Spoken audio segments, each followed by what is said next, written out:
An electronic or semi-electronic voting machine or a voting machine, as recommended by the National Electoral Commission in order to reduce costs, a gain of $400 million, and considerably reduce fraud with the publication of provisional results on the same day a few hours after closure of the polling stations. The MLC does not want them.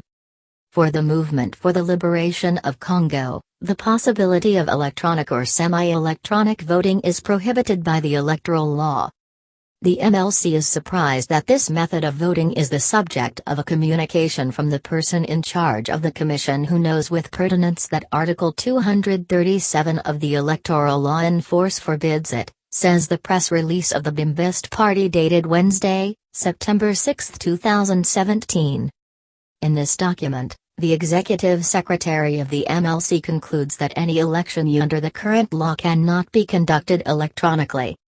Yves Bazeba and his party are urging voters and the international community to be vigilant.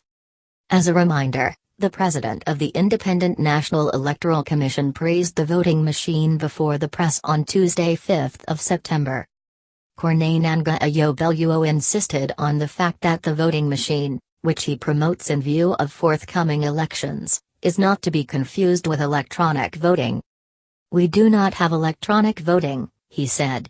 "This method of voting," he says, "is reliable and fast." For the president of the CENI, the New Year's Eve agreement allows it to rationalize the costs of the electoral process, estimated at $1,300 billion. In any case, Nangaa will have to struggle hard to convince the political class to adopt this new method of voting, which intrigues more than it reassures because of the national and international contexts fostered by several suspicions, within particular the Kenyan electronic voting. Nangaa told reporters that his voting machine, Nangaa machine or Malo machine because the idea comes from the latter, has nothing to do with the Kenyan vote.